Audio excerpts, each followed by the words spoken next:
सभी साथियों को गुड इवनिंग। सभी शानदार, जानदार और मजेदार होंगे। तो इसी वीडियो में हम शुरू करते हैं अपना अगला टॉपिक।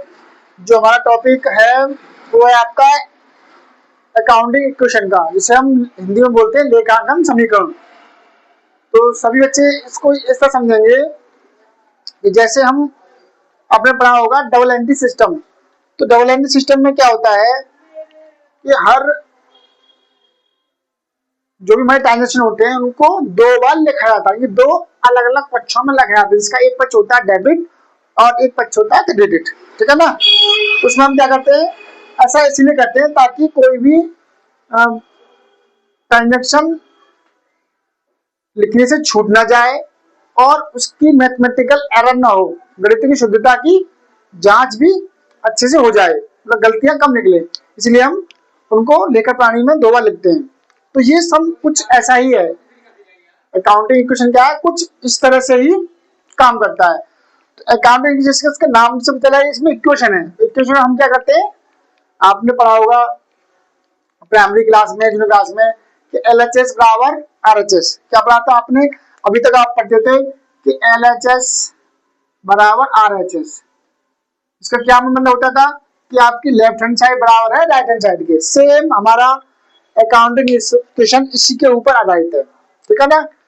उसमें क्या करना पड़ता है आपको कि आपकी एसेट्स इक्वल हैं, एसेट यानी कि आपके बिजनेस की जो एसेट्स हैं वो आपकी इक्वल होनी चाहिए आपकी देनदारी और आपकी पूंजी से। ठीक है ना।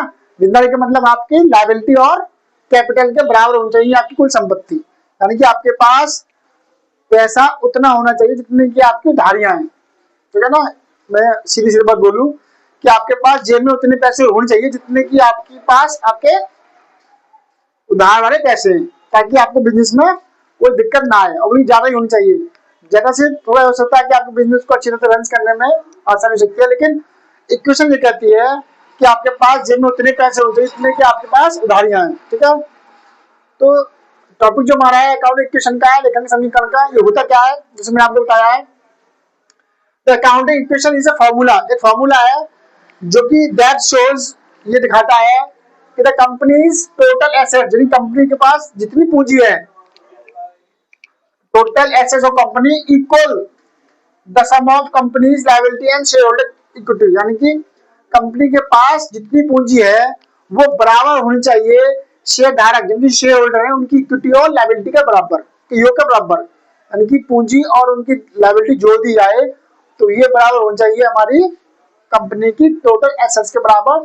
तो हमारी इक्वेशन ठीक है, नहीं तो फिर आपके बिजनेस में कुछ ना कुछ गड़बड़ चल रहा है। ठीक है ना। उधारियां ज्यादा है या आपका लायबिलिटी ज्यादा हो रही है या आपके एसेट्स कम बढ़ती हो रही है। ठीक है ना। तो इसमें ये हमारा फॉर्मूला काम करता है। तो उसका एक फॉर्मूला होता है, जैसे कि मैं बताऊं आपको, ए बराबर एसेट्स बराबर होनी चाहिए आपकी लायबिलिटी प्लस ऑनर्स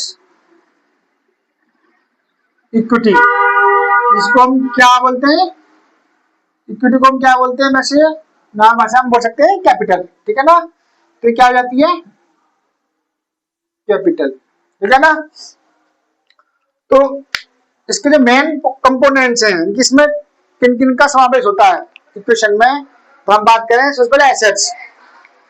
आपने पिछले भी टॉपिक में पढ़ा होगा एसेट्स क्या होती है। एसेट्स ऐसे रिसोर्सेज होते हैं एक कंपनी के, जिससे कोई कंपनी अपने बिजनेस को रन करती है, यानी कि ऐसे कंपोनेंट्स, ऐसी रिसोर्सेज जिससे कंपनी अपने बिजनेस को चलाती है, रन करती है, उससे प्रॉफिट कमाती है। और एसेट्स को हम ऐसे बोल सकते हैं कि एसेट्स क्या है, एक ऐसे रिसोर्सेज है जिनको हम, अगर हमारा बिजनेस फ्लॉप होता है या लॉस हो जाता है तो क्या होता है, वो उनको कन्वर्ट हम कर सकते हैं कैश में और अपने लोन्स को चुका सकते, पेड कर सकते हैं। तो एसेट्स इसी में है। तो एसेट्स दो प्रकार की होती है, एक करंट एसेट्स होती है, फिक्स्ड एसेट्स होती है। तो करंट एसेट्स कौन सी होती है, जिनको आप एक साल के अंदर कैश में कन्वर्ट कर लेते हैं। ठीक है ना। जैसे आपके कैश रहा, डेट रहा, ठीक है ना, इस तरह से आपके बैंक रहा, तो आप जल्दी से उनको कन्वर्ट कैश में कर सकते हैं।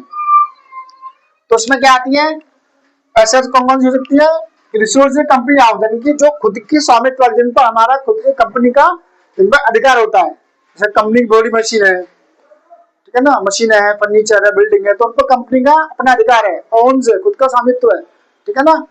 तो वो क्या होती है, हमारी एसेट्स कहलाती है, चाहे वो कैश हो, मशीन हो, ठीक है ना, बिल्डिंग हो, टूल्स हो, तो क्या कहलाती है हमारी, उनकी एसेट्स कहलाती हैं। उसके बाद में लायबिलिटी अलग कंपोनेंट्स, ए कंपनीज डेब्ट and obligation to outside parties.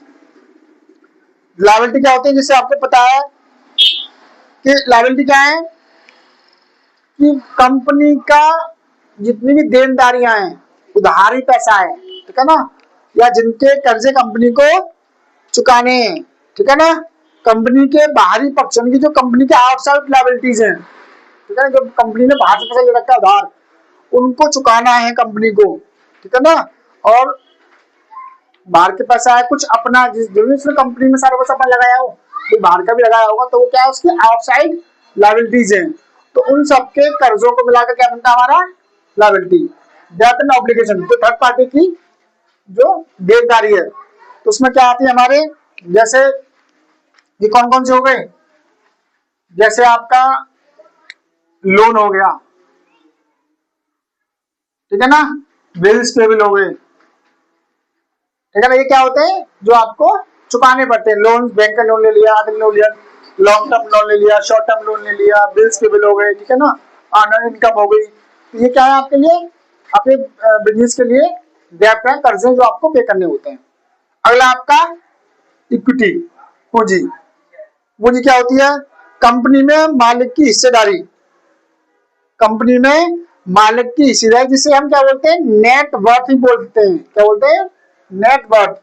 The owner's stake in company also called worth, यानी कि जो कंपनी है उसमें जो ओनर्स है उसकी हिस्सा कितनी है, उसका हिस्सा कितना है, उसको हम क्या बोलते हैं, पूंजी का, जिसे हम नेट वर्थ या पूंजी भी बोल सकते हैं। तो ये कंपोनेंट्स है एसेट्स, लायबिलिटी और इक्विटी, इसको हम पूंजी बोलते हैं। इसका जो फॉर्मूला बनता है वो बनता है एसेट्स बराबर लायबिलिटी प्लस कैपिटल। इसको हम हिंदी में लेता हूं मैं, संपत्ति बराबर दायित्व प्लस पूंजी। इस फॉर्मूले को याद रखेंगे, शॉर्ट में फॉर्मूला होता है ए बराबर सी प्लस एल, ये ध्यान रखेंगे, ठीक है ना। तो ये फॉर्मूला है, इस फॉर्मूले के बाद सारी चीज निकलती है, इसमें और फॉर्मूले भी बन जाते हैं। अगर यहाँ से आपको एल निकालनी हो, एल बराबर ए माइनस सी कर देंगे, क्या कर देंगे, ए माइनस सी, सी निकालनी हो तो ए माइनस एल कर देंगे, ठीक है ना। ये दो फॉर्मूले हैं जो आपके अगले काम आते आएंगे। सवाल भी कुछ ऐसे होंगे जो आपको इनमें, किसी में पूंजी निकालनी होगी, किसी में एसेट्स निकालनी होगी, किसी में लायबिलिटी निकालनी होगी, तो हमारी इक्वेशन ये फॉर्मूला काम करेगा। बाकी का जो हम प्रैक्टिस कराएंगे उसमें आपको अच्छी तरह से और बेसिक और भी इसमें आपको गहनता से, डेंसिटी से समझाएंगे। तो आज की इस वीडियो में इतना ही, मिलते हैं अगले टॉपिक में, अगले प्रैक्टिस सेट में। अब तक के लिए धन्यवाद, थैंक यू।